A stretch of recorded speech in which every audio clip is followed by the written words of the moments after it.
Hello friends, visual arts with Vini में आपका स्वागत है। इस समय में जब बाहर गर्मी भी बहुत बढ़ गई है और लॉकडाउन समय चल रहा है, तो आई होप आप सब घर में होंगे, सेफ़ होंगे। और क्योंकि आप घर में हैं तो मैं चाहूँगी कि आप लोग अपना समय अ, अपनी नेट प्रिपरेशन में ज़्यादा से ज़्यादा लगाएं। इसलिए जैसे कि मैंने लास्ट टाइम आपको कहा था कि कैसे हम अपना सिलेबस फियर दूर करेंगे नेट को लेके, जो हर विद्यार्थी का शायद सबसे पहला चरण होता है कि उन्हें सिलेबस समझ ही नहीं आता है।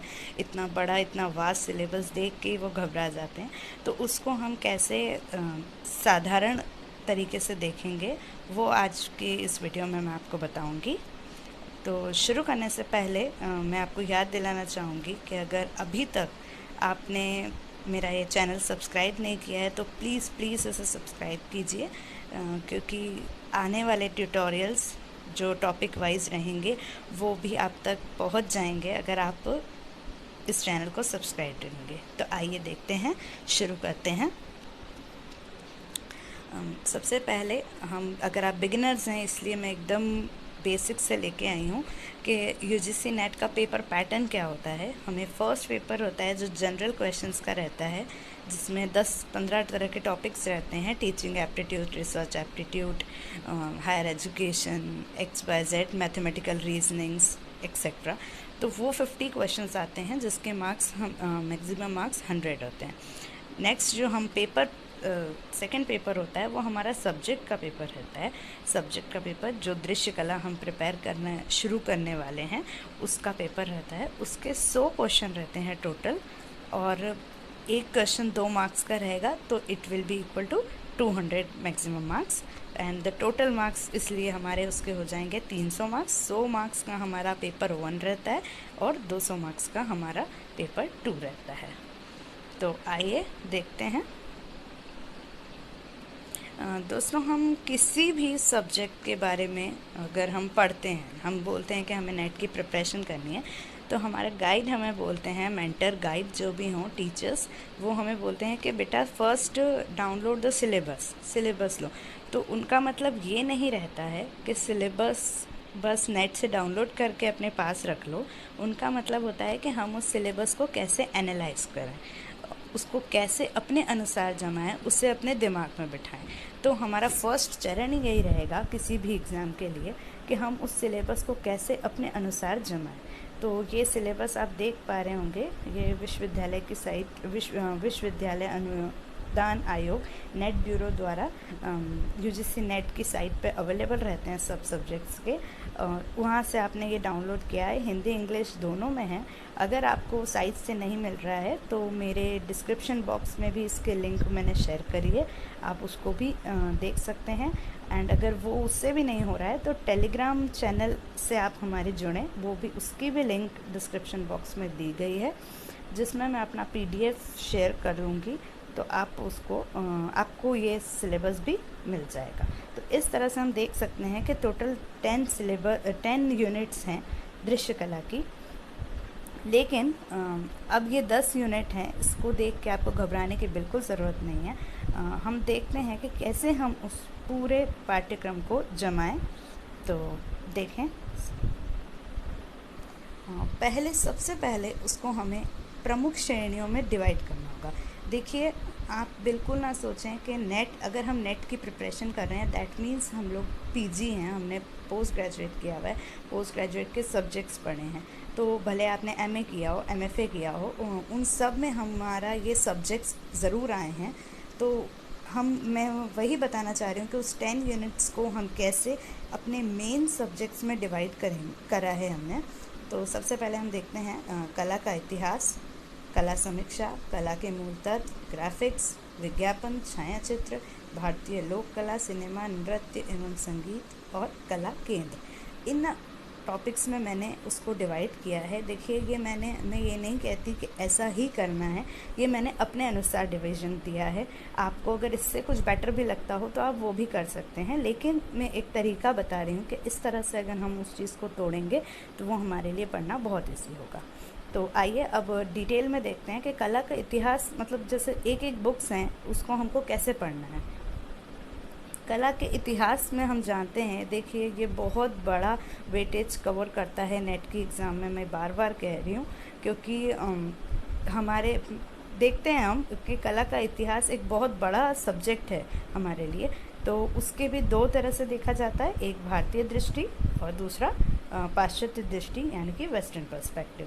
तो पहले भारतीय पर्सपेक्टिव में देखते हैं क्या है। भारतीय कला का इतिहास। फर्स्ट, प्रागैतिहासिक कला एवं उनके केंद्र, जैसे सिंधु घाटी की सभ्यता एवं उनके प्रमुख केंद्र। भारतीय मूर्तिकला एवं स्थापत्य कला, जिसमें मौर्य, शुंग, कुषाण, गुप्त, ये 4 पीरियड्स जो डिवीज़न है उसमें वो हम देखते हैं। पूर्व बौद्ध कला, वो जोगीमरा की गुफा जो रहती है, और प्री बुद्ध पीरियड पेंटिंग कहते हैं जैसे। और फिर आता है हमारा बौद्ध काल, अजंता, बाग, सिगिरिया। फिर आता है हमारा मध्यकाल, बादामी, सीतनवसल, एलोरा, और साथ ही साथ चित्र शैलियाँ भी होती है, पाल, जैन, दक्षिण, अभ्रंश शैली। तो ये सब चीज़ें हमें पढ़ना रहेगी एक एक करके। अगर हम इसी सीक्वेंस में उसको पढ़ेंगे तो वो हमारे लिए याद करने में बहुत ईजी होगा। नेक्स्ट आते हैं राजस्थानी चित्रकला। उसमें ये 4 स्कूल रहते हैं, 4 स्कूल में के अंदर अंदर उसकी चित्र शैलियाँ आती है। तो अगर ठीक है, नेक्स्ट आता है मुग़ल चित्रकला। उसमें बाबर से औरंगज़ेब काल तक की जो भी चित्र शैलियाँ हुई है हमें वो पढ़ना है। उसके बाद आता है पहाड़ी चित्रकला, गुलेर से लेके मांडी तक बहुत सारी पहाड़ी चित्रकलाएँ थी। फिर हम आते हैं आधुनिक भारतीय चित्रकला पे, क्योंकि जब ये पहाड़ी चित्रकला ख़त्म हो गई थी तो हम जानते हैं कि कैसे हमारे यहाँ जब ब्रिटिश राज शुरू हुआ था तो कंपनी शैली का उद्भव हुआ। उसके बाद अलग अलग शैलियाँ, जो कि भारत का पुनरुत्थान काल भी कहलाता है, उस समय वो पेंटिंग्स इस समय आई थी। और उसी के बाद जब हम देखेंगे तो हमारे यहाँ बहुत भारतीय आधुनिक और समकालीन चित्रकार आए थे, उनके बारे में हमको डिस्क्रिप्शन भी इसी में पढ़ना होता है। आगे बढ़ते हैं। यही जैसे ये टाइमलाइन इंडियन हिस्ट्री की थी वैसे ही अब वेस्टर्न आर्ट में भी यही टाइमलाइन इस तरह की होती है, जैसे कि प्री हिस्टोरिक आर्ट। फिर हमारा मिस्र की सभ्यता आती है। मिस्र की सभ्यता में इजिप्ट, मेसोपोटामिया, क्रीट, माइसीनिया, इस तरह ये पेंटिंग ये होता है। देखिए वेस्टर्न आर्ट भी अपने आप में नेट में बहुत बड़ा वेटेज रखता है। अभी लास्ट ईयर का ही देखें हम पेपर में तो एक मींस रेनेसेंस की मास्टर की ट्रिब्यूट मनी बहुत बड़ी पेंटिंग के 4 से 5 क्वेश्चन एक पेंटिंग के लिए आ गया था। तो हम ये समझते हैं कि वेस्टर्न आर्ट भी अपने इक्वल ही वेटेज रखता है नेट के लिए। आगे देखें तो ancient art, then medieval art, और फिर उसका वेस्टर्न आर्ट का पुनरुत्थान काल हमें पढ़ना है। उसके बाद जो 17वीं सदी 18वीं सदी का baroque, rococo, then 19th century में जो हमारे विभिन्न कला आंदोलन चले, उसके बाद आधुनिक काल में भी जो कला आंदोलन चले उसको हमको पढ़ना रहेगा। और टिल नाउ जो मॉडर्न आर्ट चल रहा है हमको ये यहाँ पे वेस्टर्न आर्ट हिस्ट्री में ये सब पढ़ना रहेगा। अब बढ़ते हैं आगे। एक चैप्टर हमारा एक तरह से एक बहुत बड़ी चीज़ ख़त्म हो गई है, वो था हमारा कला का इतिहास। अब जो कला समीक्षा हम लोग पढ़ते थे अपनी बुक्स में, हम लोग ने पढ़ा है पीजी में कला समीक्षा, क्रिटिसिज्म बोलते हैं जैसे, तो उसमें जो कला और सौंदर्य एक बहुत मेन टॉपिक है। उसमें भारतीय और पाश्चात्य दृष्टिकोण में लोगों ने ग्रंथों में और बोलेंगे विद्वानों ने क्या क्या कहा है, क्या क्या डेफिनेशंस दी है, वो उसका स्टडी करना हमको बहुत ज़रूरी है। प्लेटो, टॉल्स्टॉय, एक्सेट्रा एक्सेट्रा, उन लोगों ने जो भी हमको डेफिनेशंस दी है तो वो हम उसमें पढ़ते हैं। सेकेंडली जो मैन्युस्क्रिप्ट्स में हमको कला का वो मिलता है, रामायण, महाभारत, विष्णु धर्मोत्तर पुराण, बहुत सारे हैं, उसमें भी क्या क्या कला का मेंशन है, कला और सौंदर्य का मेंशन है, ये सब हमें पढ़ना रहता है, रस, निष्पत्ति, एक्सेट्रा। तो ये सब्जेक्ट ये था। आगे बढ़ते हैं। कला के मूलाधार, ये हम सबसे पहले अपने ग्रेजुएशन सब्जेक्ट्स में ही पढ़ते आए हैं।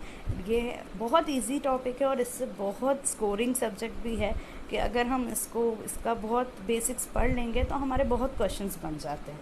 तो देखते हैं दृश्य कला के मूलाधार क्या होते हैं। वेरियस एलिमेंट्स जो रहते हैं, line, space, texture, etcetera etcetera, form, ये सब चीज़ें हम इसमें पढ़ते हैं।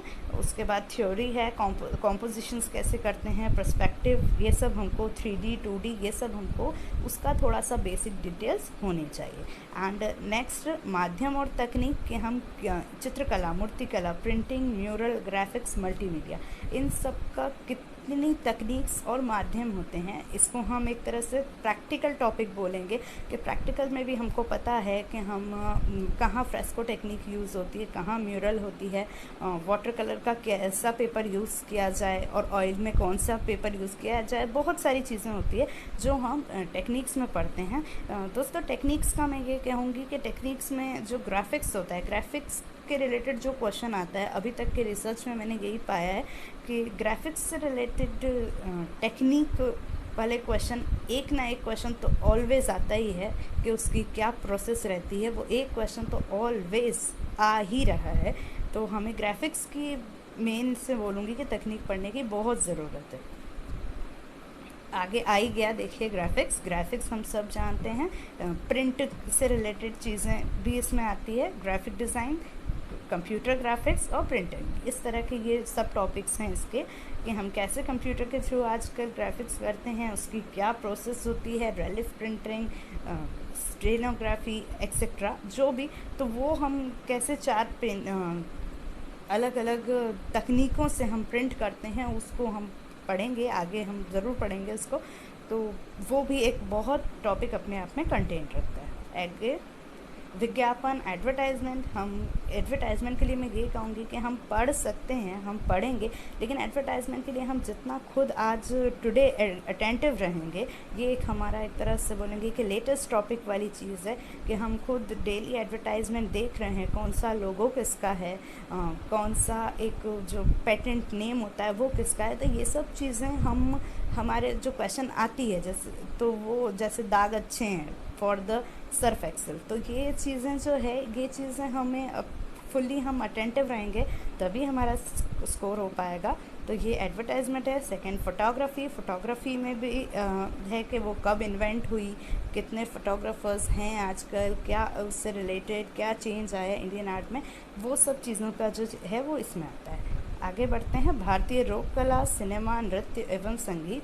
भारत की कितनी लोक कलाएँ हैं, जैसे कि देख सकते हैं आप, नीचे लिखा है मधुबनी, पटचित्र, वर्ली, कालीघाट, कलमकरी, पिथौरा, ये सब लोक शैलियाँ हैं जो आम जन में हमेशा से भारत इससे पहचाना जाता है।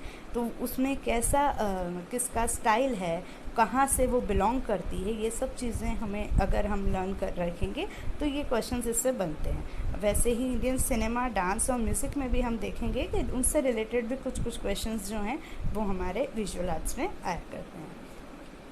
ये एक मैं कहूँगी कि बहुत मेन टॉपिक है एक और, कला केंद्र, आर्ट सेंटर्स।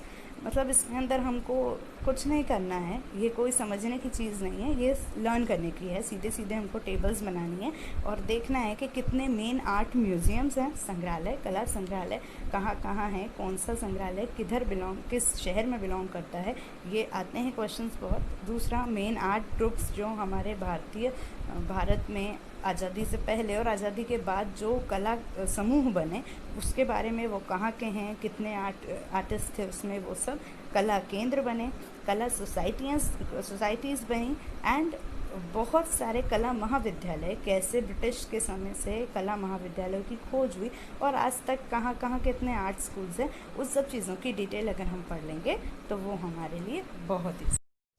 देखिए दोस्तों, कैसे जिस सिलेबस से हमको इतना डर लग रहा था उसको हमने अपने अनुरूप बनाया और मुझे ऐसा लगता है कि शायद कि आप ये बहुत हेल्प करेगा आपको आगे का प्लानिंग करने के लिए। एंड आपको मेरा ये वीडियो कैसा लगा प्लीज़ कमेंट सेक्शन में ज़रूर बताइएगा। आगे कनेक्ट रहिए हमारे नेक्स्ट वीडियो के लिए जो मैं लेके आऊँगी, complete timeline of western art, क्योंकि मैं समझती हूँ कि हिस्ट्री, इंडियन हिस्ट्री का जो आर्ट है उसकी बहुत से स्टडी मटेरियल अवेलेबल हो जाते हैं, लेकिन वेस्टर्न आर्ट के इतने नहीं हो पा रहे हैं। इसलिए मैं पहले अपना ट्यूटोरियल्स का बिगनिंग वेस्टर्न आर्ट से ही करूँगी।